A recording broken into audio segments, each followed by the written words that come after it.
जय हिंद साथियों, मैं हितेश बांगरे आपका स्वागत करता हूं। आज हम पढ़ने वाले हैं मध्य प्रदेश का सामान्य परिचय। मध्य प्रदेश जो कि भारत का हृदय प्रदेश है, उसमें आज हम जानेंगे कि मध्य प्रदेश का नामकरण किसने किया और मध्य प्रदेश के क्या क्या अन्य उपनाम हैं, मध्य प्रदेश में क्या क्या विशेष चीजें हैं और मध्य प्रदेश की भौगोलिक स्थिति किस प्रकार की है। मध्य प्रदेश के पड़ोसी राज्य कौन कौन से हैं, मध्य प्रदेश के पूरे 52 जिले और कर्क रेखा से गुजरने वाले 14 जिले और पड़ोसी राज्यों से हमारे कितने जिलों की सीमाएं लगती हैं और कुछ पिछले वर्षों में आए हुए महत्वपूर्ण प्रश्नों को भी हम इस वीडियो में देखने वाले हैं। तो चलिए देखते हैं क्या क्या है शानदार इस वीडियो में, जो आपके आने वाले सभी एग्जाम्स में काम आने वाला है। ठीक है, अगर आप मध्य प्रदेश के किसी भी एग्जाम की तैयारी कर रहे हैं तो ये वीडियो आपके लिए बहुत ही महत्वपूर्ण साबित होने वाला है। तो चलिए देखते हैं मध्य प्रदेश में। ये हमारा मध्य प्रदेश का मैप है और ये भारत के बिल्कुल दिल में है, इस कारण से इसे क्या कहा जाता है, हृदय प्रदेश। चलिए स्टार्ट करते हैं हम, लेट्स बिगिन। सबसे पहले मध्य प्रदेश का नामकरण। अगर हम बात करें मध्य प्रदेश के नामकरण की, तो मध्य प्रदेश का जो नामकरण है वो किसने किया है, तो हमारे पहले प्रधानमंत्री पंडित जवाहरलाल नेहरू ने मध्य प्रदेश का नामकरण किया है। इसका नाम मध्य प्रदेश क्यों रखा गया, क्योंकि ये जो है भारत के एकदम मध्य में स्थित है, इस कारण से इसका नामकरण मध्य प्रदेश रखा गया। अब अगर हम बात करें मध्य प्रदेश के उपनाम, उपनाम या अन्य नाम, अदर नेम क्या है मध्य प्रदेश के, तो हृदय प्रदेश। हृदय प्रदेश का कारण क्या है कि मध्य प्रदेश के मध्य प्रदेश जो है वो भारत के बिल्कुल हृदय वाले स्थान पे यानी कि मध्य में है और आकृति भी लगभग हृदय के समान है, इसलिए हृदय प्रदेश। क्लियर। फिर उसके बाद नदियों का मायका। नदियों का मायका क्यों कहा जाता है मध्य प्रदेश को, नदियों का मायका क्योंकि मध्य प्रदेश में लगभग 1000 से ऊपर बड़ी और छोटी नदियां हैं, इस कारण इसे नदियों का मायका कहा जाता है। यहाँ की प्रमुख नदियों की बात करें तो नर्मदा, क्षिप्रा, ताप्ती और भी कई सारी, जो बेतवा, ये सारी नदियां जो है मध्य प्रदेश में बहती हैं। एक एक छोटी और बड़ी नदियों का हम अध्ययन करेंगे, इस पर कई सारी बांध परियोजनाएं आदि भी शामिल हैं, इस कारण से इसे नदियों का मायका कहा जाता है। उसके बाद अगला जो नाम है वो है आपका सोयाबीन राज्य। तो सोयाबीन जो है मध्य प्रदेश में भारत में सर्वाधिक सोयाबीन का उत्पादन किया जाता है। इसके बाद हम बात करें कोहिनूर प्रदेश। देखिए, हीरे का उत्पादन करने वाला एकमात्र राज्य की संज्ञा किसको दी जाती है, मध्य प्रदेश को दी जाती है। जबकि यहां पर हालांकि कोहिनूर हीरा का उत्पादन नहीं हुआ था, लेकिन फिर भी हीरे के उत्पादन के कारण, और हीरे का उत्पादन कहां होता है मध्य प्रदेश में, तो पन्ना में, हिनौता और अमखेरिया जो खदानें हैं वहां से आपका हीरे का उत्पादन होता है। उसके बाद हम बात करें लघु भारत, तो लघु भारत की संज्ञा इसलिए दी जाती है क्योंकि मध्य प्रदेश मध्य में होने के कारण उत्तर भारत, दक्षिण भारत, पूर्वी और पश्चिमी भारत चारों की संस्कृति को अपने अंदर समेटे हुए हैं और यहाँ पे आपको विभिन्न प्रकार की बोली, भाषाएं और खान पान देखने को मिलेगा, जो एक लघु भारत के रूप में अपने आप को संचित करता है। इस कारण से मध्य प्रदेश को लघु भारत की संज्ञा भी दी जाती है। फिर हम बात करते हैं टाइगर स्टेट। तो लास्ट 2 टाइम की जो टाइगर की जनगणना हो रही है उसके अनुसार जो आपका मध्य प्रदेश है वो नंबर 1 पर है। ठीक है, इस बार भी जो टाइगर की जनगणना है उसमें मध्य प्रदेश का स्थान जो है वो प्रथम है, सेकंड पे कर्नाटक है। फिर हम बात करते हैं चीता स्टेट। तो आप सभी को पता है कि अफ्रीकन चीते जो भारत में लाए गए, ये देख रहे हैं आप मोदी जी की फोटो, मोदी जी ने जब यहाँ पे क्या किया था, चीतों को लाया गया था, तब ये आए थे। कहाँ लाया गया मध्य प्रदेश में, तो श्योपुर में। श्योपुर में जो आपका कूनो नेशनल पार्क है वहां पर लाया गया, किसको, चीतों को लाया गया। तो चीता स्टेट भी अब कौन हो गया है, मध्य प्रदेश हो गया है। ठीक है, हाल ही में एक शावक ने 4 नए बच्चों को जन्म दिया। उसके बाद हम बात करते हैं, अगला हमारा नाम क्या है, सेंट्रल प्रोविंसेस एवं बरार। तो अगर आपने भारत का पुनर्गठन पढ़ा है और नहीं भी पढ़ा तो कोई बात नहीं, जब भारत का पुनर्गठन किया जा रहा था तो उसके पहले इसे कहा जाता था सेंट्रल प्रोविंसेस एवं बरार रीजन। तो सेंट्रल प्रोविंसेस एवं बरार की जो राजधानी थी वो नागपुर थी। तो कई बार क्वेश्चन इस प्रकार का भी आता है कि मध्य प्रदेश या सेंट्रल प्रोविंसेस एवं बरार की पहले राजधानी क्या थी, तो नागपुर। ठीक है, तो सेंट्रल प्रोविंसेस एवं बरार को ही आगे चल के किसमें कन्वर्ट कर दिया गया, इसका ज्यादातर एरिया लेके मध्य प्रदेश में कन्वर्ट कर दिया गया। फिर हम बात करें घड़ियाल राज्य। तो मध्य प्रदेश में घड़ियाल भी सबसे ज्यादा है पूरे देश भर में। घड़ियाल क्या होता है, तो घड़ियाल मगरमच्छ की प्रजाति फैमिली का एक सदस्य है, जिसका जो है मुंह थोड़ा लंबा होता है, थूथन जो है उसके नाखून वो बड़े होते हैं। और मध्य प्रदेश में कहां पर पाए जाते हैं घड़ियाल, तो अगर हम बात करें नदियों की, तो चंबल में घड़ियाल अभ्यारण्य है, मुरैना में। और उसके बाद हम बात करें सोन नदी में भी आपका किसका संरक्षण किया जाता है, घड़ियाल का संरक्षण किया जाता है। तो मध्य प्रदेश में सर्वाधिक घड़ियाल पाए जाते हैं, इस कारण से इसे घड़ियाल राज्य भी कहा जाता है। गिद्ध राज्य की बात करें तो वल्चर कंजर्वेशन में भी मध्य प्रदेश सरकार बहुत शानदार काम कर रही है और वल्चर्स में आपका गिद्ध जो है वो नंबर 1 पे आता है। तो गिद्ध का संरक्षण में भी मध्य प्रदेश का प्रथम स्थान है, इसलिए मध्य प्रदेश को गिद्ध राज्य भी कहा जाता है। फिर हम बात करें तेंदुपत्ता राज्य। तेंदुपत्ता क्या होता है और तेंदुपत्ता का उपयोग क्यों किया जाता है? तो तेंदुपत्ता का उपयोग किया जाता है बीड़ी बनाने में, ठीक है। तो मध्य प्रदेश में सर्वाधिक तेंदुपत्ता का उत्पादन किया जाता है और तेंदुपत्ता से बनाई जाती है बीड़ी, और बीड़ी जो है वो पूरे भारत में और बेसिकली मध्य प्रदेश और आसपास के राज्यों में चलती है, और मध्य प्रदेश में सर्वाधिक तेंदुपत्ता का उत्पादन भी होता है। अब इसी से संबंधित एक योजना भी है जिसके तहत हाल ही में सीएम, मध्य प्रदेश के सीएम जो है शिवराज सिंह चौहान जी, उन्होंने घोषणा की है कि जो ये वनवासी हैं या फिर जो इस पत्ते को बिनते हैं, उन लोगों को हम क्या देंगे? चप्पल प्रदान करेंगे और पानी की एक कुप्पी और एक छतरी भी प्रदान करेंगे, ठीक है। तो ये योजना इनसे संबंधित हो गई। उसके बाद आगे बात करें भेड़िया राज्य, भेड़िया स्टेट या वुल्फ स्टेट। तो मध्य प्रदेश को भेड़िया स्टेट या वुल्फ स्टेट की भी संज्ञा दी जाती है बिकॉज सर्वाधिक भेड़िए या वुल्फ की संख्या जो है वो कहां पर है? मध्य प्रदेश में। अब आपको ये देखने को आ रहा होगा कि इतने सारे जीव जंतु हैं, चीता है, टाइगर है, ठीक है, भेड़िया है, वल्चर है, ये सब मध्य प्रदेश में ही क्यों है? उसका एक बहुत ही बड़ा कारण है, मध्य प्रदेश में देश का सर्वाधिक जो है वन आवरण परसेंटेज है। एरिया वाइज की बात करें तो सर्वाधिक वन कहां है? मध्य प्रदेश में है। वन होने के कारण वन्य जीवों की अधिकता है, तो इसे वन्य प्रदेश भी कहा जाता है। वन्य जीव अधिक है, इस कारण से आपको टाइगर स्टेट, चीता स्टेट और वुल्फ और घड़ियाल, ये सारे स्टेट गिद्ध राज्य कहने को मिलता है, ठीक है। इसके बाद हम बात करें राजधानी, और देखिए मध्य प्रदेश में और कौन कौन से विशेष जीव पाए जाते हैं। तो मध्य प्रदेश में बारहसिंगा जो कि ब्रेडरी प्रजाति का है वो पाया जाता है कानाकिसली नेशनल पार्क में, जिसका साइंटिफिक नेम क्या है? रुस्वर्स डुआसेली, ठीक है। तो ये भी जो है आपका रेंडियर एक प्रकार की प्रजाति है जो कि मध्य प्रदेश में विशेष तौर पर पाई जाती है, ठीक है।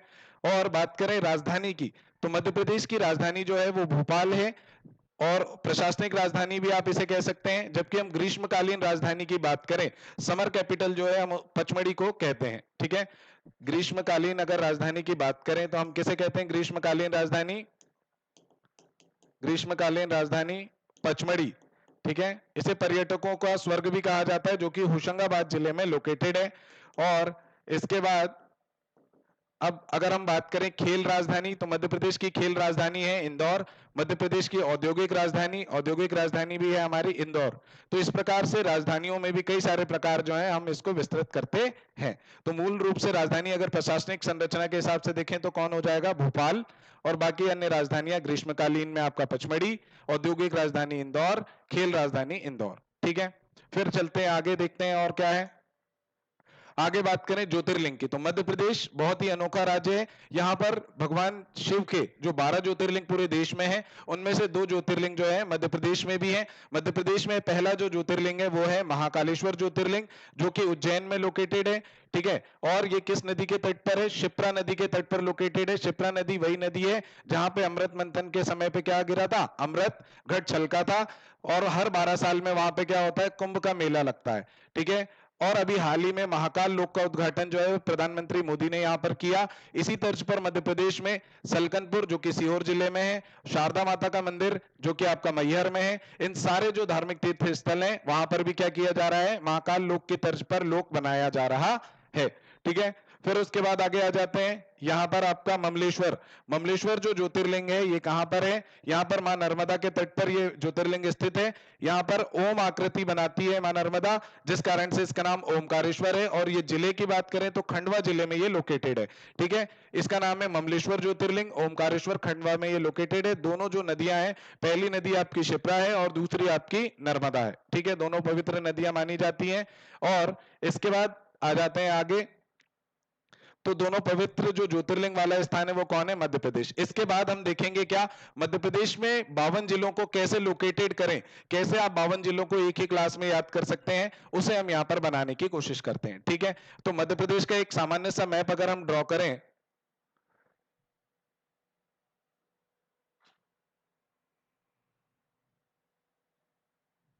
ठीक है, तो ऐसा कुछ हमारा मध्य प्रदेश दिखता है, ठीक है। ऐसा कुछ हमारा मध्य प्रदेश दिखता है। अब इसके हम जिलों को पुट आउट करने की बात करें कि जिले कैसे डालें, इसमें जिले कैसे याद होंगे, तो हम किसी भी एक दिशा की ओर से चल सकते हैं। दिशा की बात करें तो हम अगर वेस्ट साइड से लें तो वेस्ट में हमारा है राजस्थान के बगल में है। देखिए अगर हम यहाँ पे पहले स्टेट्स बांट दें, यह हमारा राजस्थान हो गया, ये 2 जिले हमारे गुजरात हो गए, नीचे से हमारा महाराष्ट्र लग गया दक्षिण में, और यहाँ पर पूर्व में आपका लग गया छत्तीसगढ़, और उत्तर में लग गया आपका उत्तर प्रदेश। ठीक है, तो यहां पर अगर हम तुलना करें तो सबसे पहले आता है आपका क्या, नीमच, फिर आता है मंदसौर, फिर हमारा आता है रतलाम, फिर है आपका झाबुआ, और लास्ट में आपका यहाँ पे पश्चिम में अलीराजपुर। तो ये हो गए हमारे कौन से जिले, पश्चिमी जिले, वेस्टर्न डिस्ट्रिक्ट्स। अब इसके बाद अगर हम बात करें उत्तर के जिलों की, तो उत्तर में कौन से जिले हैं, तो 3 जिलों का जो है नाम साथ में लिया जाता है, भिंड, मुरैना, ग्वालियर। ठीक है भाई, कहाँ के हो, भिंड, मुरैना, ग्वालियर के, तो भिंड, मुरैना, ग्वालियर आपका जो है यहाँ पर आ जाएगा, भिंड, मुरैना, ग्वालियर, और यहाँ पर है आपका दतिया, जहां से हमारे गृह मंत्री जो है नरोत्तम मिश्रा यहाँ से आते हैं। यहीं पर पीताम्बरा पीठ का मंदिर है, और इसी के ऊपर रतनगढ़, यहीं पर जो है रतनगढ़ माता मंदिर है, जिसके ऊपर 2013 में एमपीपीएससी मेंस में केस स्टडी भी बनी थी। इसके बाद हम बात करें यहाँ पे आपका श्योपुर, जहां पर अभी हमने चीतों को छोड़ा था। ठीक है, श्योपुर, और बीच में शिवपुरी है। शिवपुरी तो याद कैसे रखेंगे शिवपुरी को, जिस प्रकार हमारे जो शंकर जी हैं उन्होंने विष पिया था, उनके गले में नीला विष का निशान है, उसी प्रकार शिव जी कहाँ है, तो मध्य प्रदेश के गले में, यानी शिवपुरी। और इसके नीचे गुना, तो गुना करके कहा जाएंगे, राजस्थान। गुना से अलग होकर बना है अशोकनगर, अशोकनगर आपका कहाँ है, यूपी से लगा हुआ। ठीक, इसी प्रकार 3 जिले के नाम और साथ में लिए जाते हैं, पन्ना, सतना और रीवा। ठीक है, तो पन्ना, सतना, रीवा और सीधी और सिंगरौली। ठीक है, सीधी और सिंगरौली, तो ये हो गए आपके जिले। उसके बाद यहां पर है आपका छतरपुर, फिर टीके जैसी आकृति इसलिए टीकमगढ़, और नया जिला है इसलिए निवाड़ी, न्यू, न्यू है निवाड़ी। ठीक है, उसके बाद हम बात करें अगर दक्षिण के जिलों की, तो दक्षिण में आपका आ जाएगा, इधर से स्टार्ट करते हैं हम, तो यहां पर है आपका पूर्वी निमाड़ यानी खंडवा,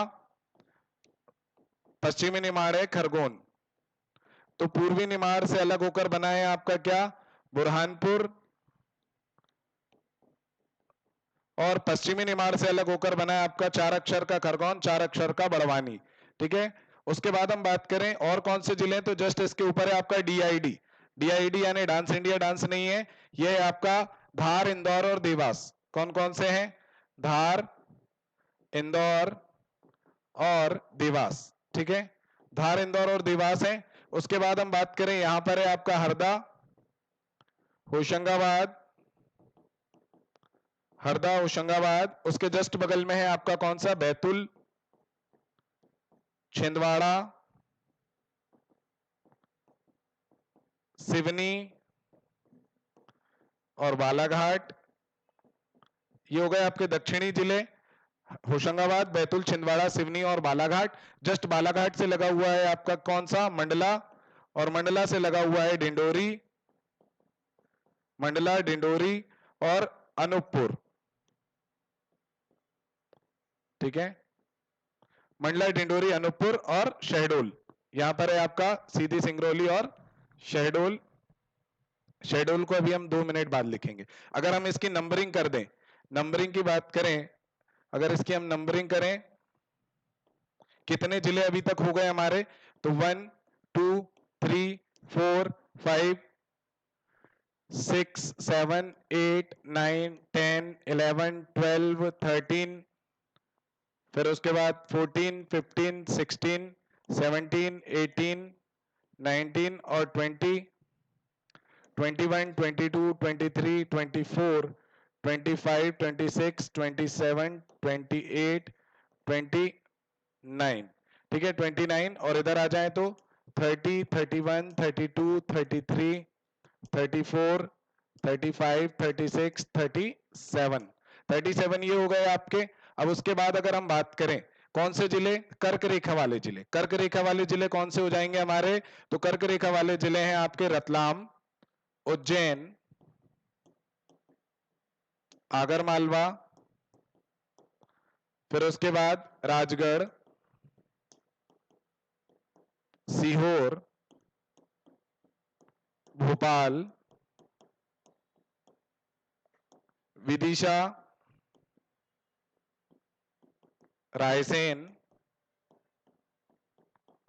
सागर,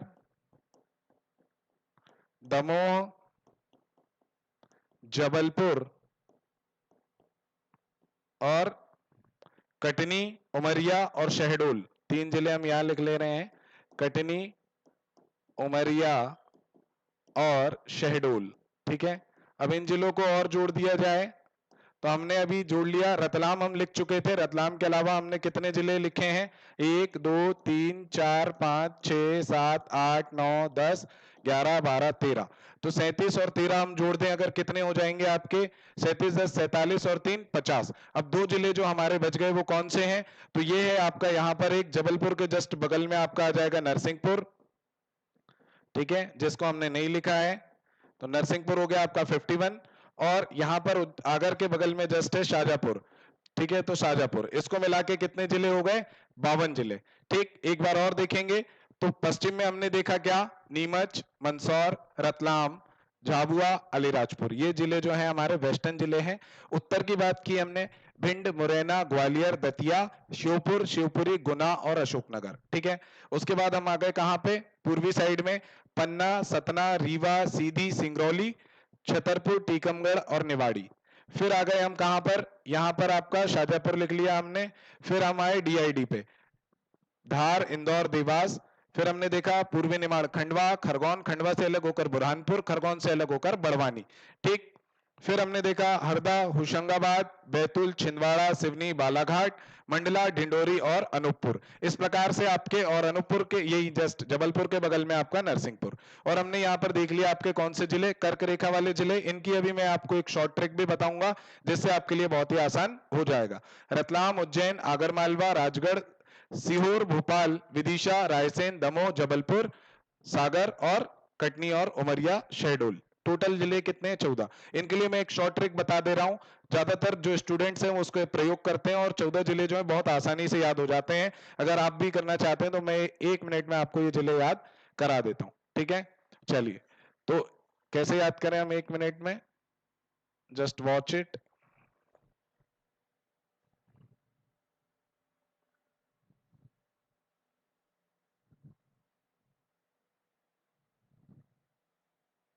चलिए देखिए, अगर हम बात करें,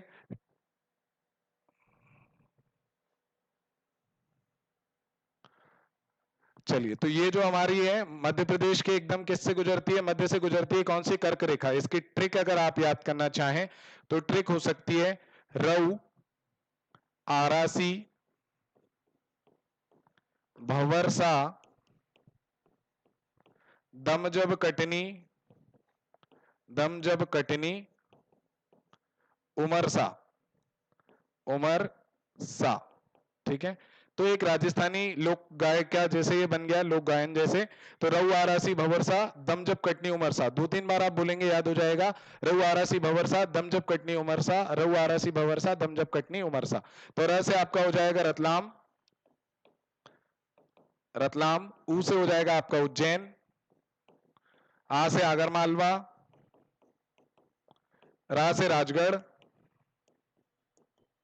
सी से सीहोर, व से भोपाल, व से विदिशा, र से रायसेन, सा से सागर, दम से दमोह, जब से जबलपुर, कटनी, कटनी का कटनी है, उमरिया से, उमर से उमरिया, और सा से शहडोल।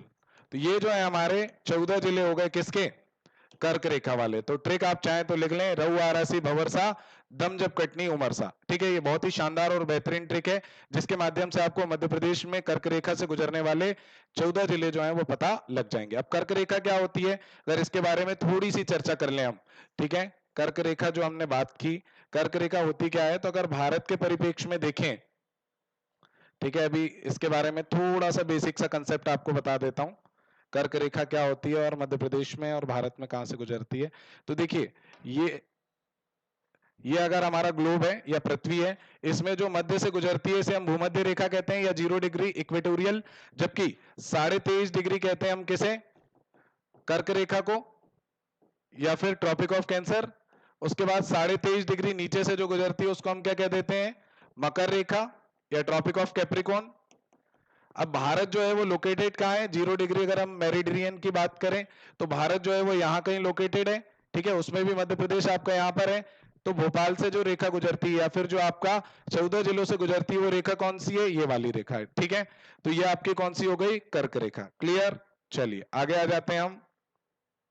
अब देखिए मध्य प्रदेश में आपको अगर पुट ऑन करके देखना है, यहां पर देखिए भारत के एकदम मध्य में स्थित है और कर्क रेखा की हम बात करते हैं तो ये यहां से गुजरती है ऐसे, रतलाम, उज्जैन, आगरमालवा, राजगढ़, सीहोर, भोपाल, विदिशा, रायसेन, सागर, दमोह, जबलपुर, कटनी, उमरिया और शहडोल। क्लियर।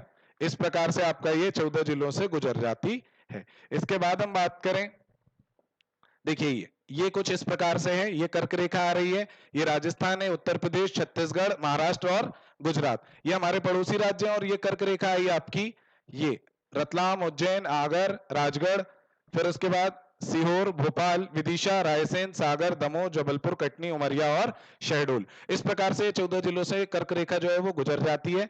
इसके बाद अगर हम बात करें, जो सबसे पूर्वी जिला हमारा सिंगरौली है, सबसे पश्चिमी जिला हमारा अलीराजपुर है, उसके बाद सबसे दक्षिणी जिला जो है हमारा बुरहानपुर है। हाल ही में जो अभी पटवारी के पेपर हुए उसमें पूछा गया मध्य प्रदेश का जो सबसे दक्षिणी जिला है वो कौन सा है, तो बुरहानपुर हमारा सबसे दक्षिणी जिला। जबकि सबसे उत्तरी जिले की बात करें तो मुरैना मध्य प्रदेश का सबसे उत्तरी जिला है, पूर्वी में आपका सिंगरौली है और पश्चिम में अलीराजपुर है।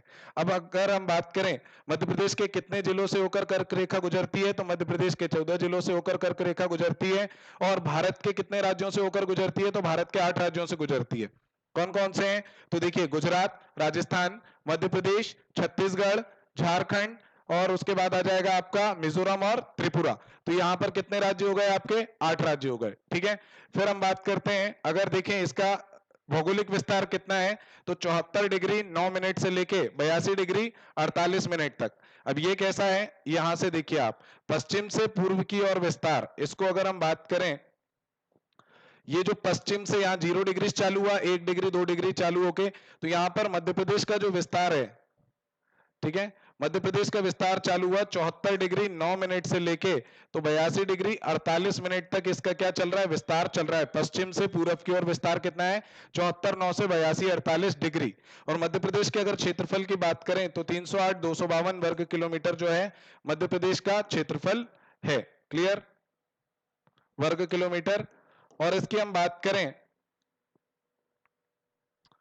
इसकी अगर हम बात करें कि इसकी देखिए ये हो गया आपका 74 9 से 82 48। और उसके बाद नेक्स्ट है आपका ये जो दक्षिण से उत्तर की बात कर रहे थे हम, 21 6 से 26 30। 21 6 से 26 30 क्या है, तो ये जो है हमारा यहां से 0 डिग्री से अगर हम बात कर रहे हैं मध्य प्रदेश की, यहां वाली लोकेशन से यहां तक कितना है, ये 21 6 से 26 30, ठीक है।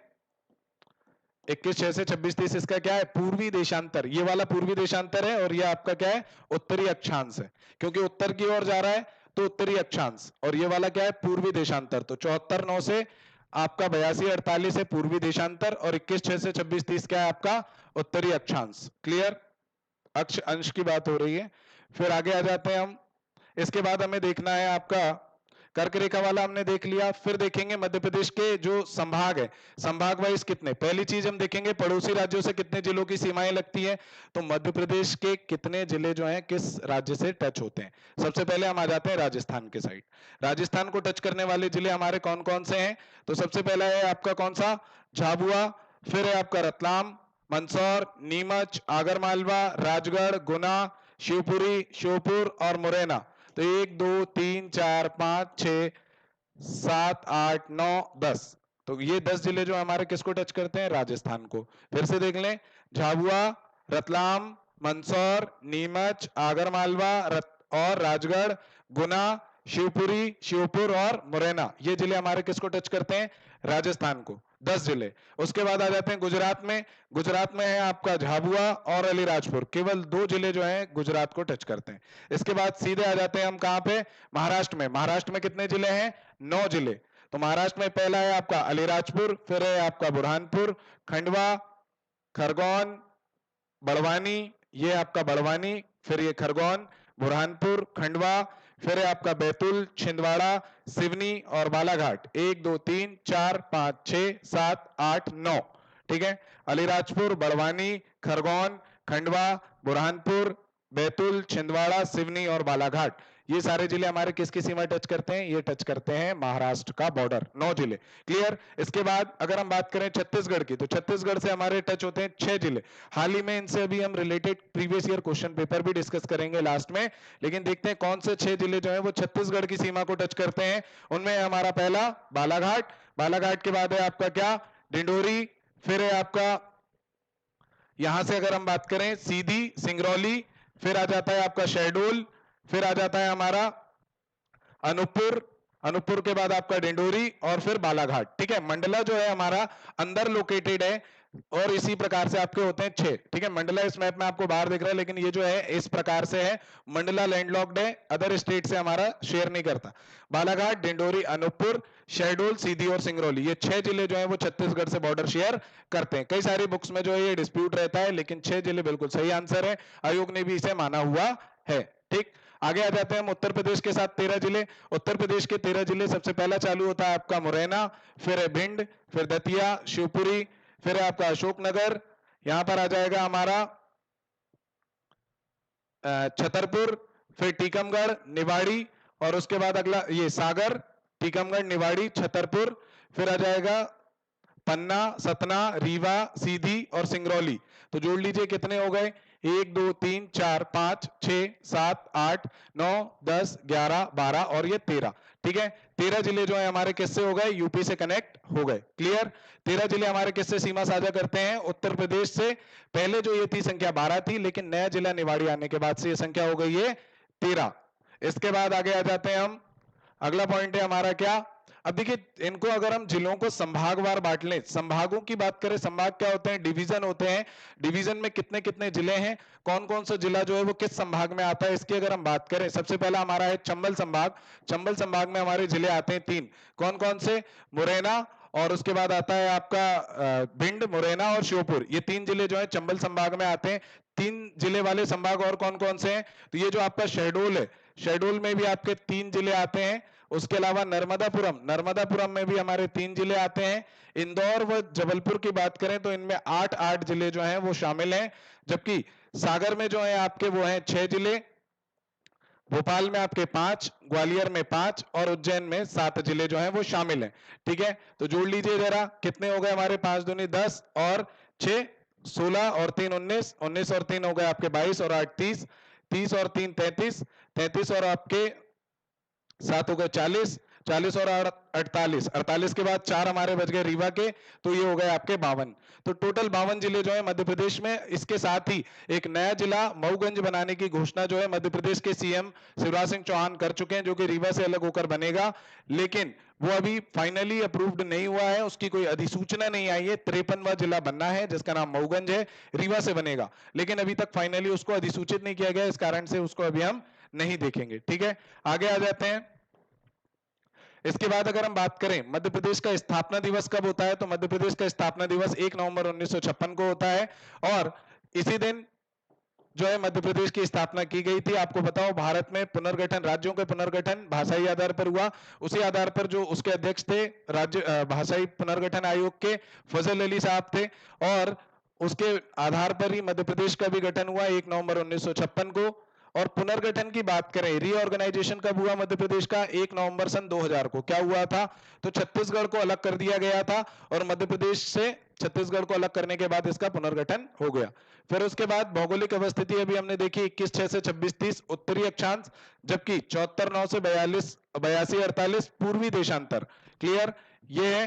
क्षेत्रफल की बात करें तो 308,252 वर्ग किलोमीटर, जबकि पूर्व से पश्चिम विस्तार जो है, यानी कि अगर हम मध्य प्रदेश की बात करें तो पूर्व से पश्चिम विस्तार कितना है? 870 किलोमीटर है, जबकि उत्तर से दक्षिण जो है वो 605 किलोमीटर है। ठीक है, उत्तर से दक्षिण 605 और पूर्व से पश्चिम जो है आपका 870 किलोमीटर इसकी जो एरिया है वो है। फिर आगे बात करते हैं। अब देखिए बहुत ही जरूरी होता है किसी भी चैप्टर को जब हम पढ़ें तो उससे रिलेटेड आए हुए क्वेश्चंस की प्रैक्टिस कर लें। इसलिए हम क्या करेंगे इस चैप्टर में, मध्य प्रदेश सामान्य परिचय से जो भी क्वेश्चन आए हुए हैं उनका हम कुछ प्रश्नों का यहां पर क्या करने वाले हैं? एनालिसिस करने वाले हैं, आपके सामने प्रस्तुत करेंगे। चलिए देखते हैं। मध्य प्रदेश का नामकरण निम्न में से किसने किया? तो मध्य प्रदेश का नामकरण जो है वो किसने किया? हम अगर इस क्वेश्चन की बात करें तो ये प्रश्न आया था एएनएम परीक्षा 2016 में मध्य प्रदेश में। ऑप्शंस की बात करें तो पहला ऑप्शन है पंडित जवाहरलाल नेहरू, जो भारत के पहले प्रधानमंत्री थे। इसके बाद दूसरे हैं महात्मा गांधी, तीसरे हैं बी.आर. अम्बेडकर और चौथे हैं आपके सुभाष चंद्र बोस। तो इनका संबंध मध्य प्रदेश से कैसे है? तो सुभाष चंद्र बोस से स्टार्ट करते हैं। सुभाष चंद्र बोस 1939 में कांग्रेस का अधिवेशन हुआ था त्रिपुरी जबलपुर में, जहां पे त्रिपुर सुंदरी माता का मंदिर है, वहीं पर कांग्रेस का अधिवेशन हुआ था। और इस अधिवेशन में जो है सुभाष चंद्र बोस दूसरी बार लगातार कांग्रेस के अध्यक्ष चुने गए थे। लेकिन इनके विरोध में खड़े हुए थे पट्टाभी सीतारामैया, जो कि गांधीवादी नेता थे और गांधी जी के समर्थन से इस चुनाव में खड़े हुए थे। और बाद में पट्टाभी सीतारामैया मध्य प्रदेश के प्रथम राज्यपाल भी बने। लेकिन क्या हुआ इसमें? सुभाष चंद्र बोस चुनाव जीत गए, लेकिन पट्टाभी सीतारामैया जो कि गांधी जी के समर्थक थे चुनाव हार गए। और इसी कारण से गांधी जी ने कहा कि ये उनकी नहीं है, मेरी व्यक्तिगत हार है। तो इस बात से क्या हुआ? गांधी जी ने कहा कि मैं आगे कांग्रेस के किसी कार्य में भाग नहीं लूंगा। तो सुभाष चंद्र बोस ने कहा कि मैं अगर देश का दिल जीत गया लेकिन देश के सबसे बड़े नेता का दिल नहीं जीत पाया, तो फिर मुझे इस पद पर रहने का कोई अधिकार नहीं है। इसलिए फिर सुभाष चंद्र बोस ने इस्तीफा दे दिया कांग्रेस के अध्यक्ष पद से और फिर अपनी एक नई पार्टी फॉरवर्ड ब्लॉक की स्थापना कर दी। तो इस प्रकार से सुभाष चंद्र बोस भी संबंधित है मध्य प्रदेश से। बी.आर. अम्बेडकर, जिनके हाल ही में जन्म दिवस मनाया गया था, जन्म जयंती, तो इनसे संबंधित प्रश्न क्या था? अभी हाल ही में इनकी जो है मूर्ति का अनावरण हैदराबाद में वहां के सीएम केसीआर ने किया। और इसके अलावा इनका जो जन्मस्थली है वो कहां पर है? मध्य प्रदेश में महू इंदौर में लोकेटेड है। और इनकी जन्मस्थली को भी पंचतीर्थ, जो मध्य प्रदेश शासन ने हाल ही में घोषित किए पंचतीर्थ इनके जीवन से जुड़े हुए, उनमें शामिल किया गया है, जहां पर क्या है तीर्थ दर्शन योजना में उनको शामिल किया जाएगा। ठीक है, महू इंदौर से संबंधित है। उसके बाद हम बात करें महात्मा गांधी, तो महात्मा गांधी ने भी भारत की मध्य प्रदेश की कई बार यात्रा की है। लेकिन इस क्वेश्चन का सही जो आंसर है वो है पंडित जवाहरलाल नेहरू। तो मध्य प्रदेश का नामकरण किसने किया था? पंडित जवाहरलाल नेहरू ने किया था। इसके बाद आ जाते हैं हम किसमें? मध्य प्रदेश के कौन से संभाग में सर्वाधिक जिले हैं? तो अभी हमने इस क्वेश्चन का आंसर आपको बताया भी था। जिलों की बात करें तो ये क्वेश्चन आया था और विवाद का विषय भी बना था। जबलपुर और इंदौर दोनों में ही 8-8 जिले हैं। और इसका आंसर जो है, जब इस प्रकार के क्वेश्चन है जिसके 2 आंसर रहे तो या तो दोनों सही मान लिए जाते हैं या फिर वो क्वेश्चन जो है कैंसिल कर दिया जाता है। इसके बाद आ जाते हैं अगले प्रश्न की ओर। तो देखिए, अभी हमने देखा था इंदौर में 8 है, भोपाल में आपका 5 है, जबलपुर में 8 और उज्जैन में आपके 7 जिले लोकेटेड है। फिर हम बात करते हैं, ये आया था प्लाटून कमांडर भर्ती परीक्षा 2016 में। और फिर नेक्स्ट क्वेश्चन हमारा है, मध्य प्रदेश की सीमाएं किस राज्य से नहीं मिलती? तो अभी हमने मध्य प्रदेश के पड़ोसी राज्यों को देखा था। इनमें ऑप्शंस देखते हैं। उत्तर प्रदेश बिल्कुल मिलती है, गुजरात से बिल्कुल मिलती है, उड़ीसा से नहीं मिलती है, महाराष्ट्र से मिलती है। ठीक है, तो आप मध्य प्रदेश का मैप देखेंगे, उड़ीसा से हमारी कोई भी बॉर्डर शेयर नहीं होती। और मध्य प्रदेश एक भू आवेष्टित राज्य है जिसकी सीमा किसी अन्य विदेशी राज्य से या फिर समुद्र से नहीं मिलती है। क्लियर? तो उड़ीसा से हमारी कोई भी सीमा नहीं मिलती है।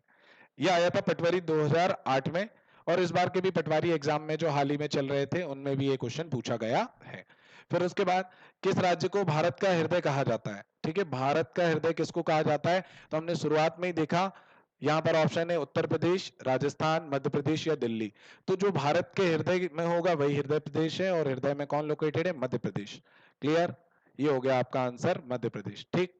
उसके बाद अगला क्वेश्चन हमारा क्या कहता है? बालाघाट जिला किस राज्य की सीमा को छूता है? बालाघाट जो जिला है, ऑप्शन के अकॉर्डिंग चलेंगे, उत्तर प्रदेश, राजस्थान, गुजरात या छत्तीसगढ़। तो अभी हमने देखा बालाघाट जो है हमारा वो दक्षिण जिलों में से एक है। और दक्षिण में हमने देखा कि वो पूर्वी साइड है। तो महाराष्ट्र और छत्तीसगढ़ दोनों के साथ वो सीमा जो है साझा करता है। लेकिन ऑप्शन में केवल आपका छत्तीसगढ़ है, इसलिए आंसर हो जाएगा छत्तीसगढ़।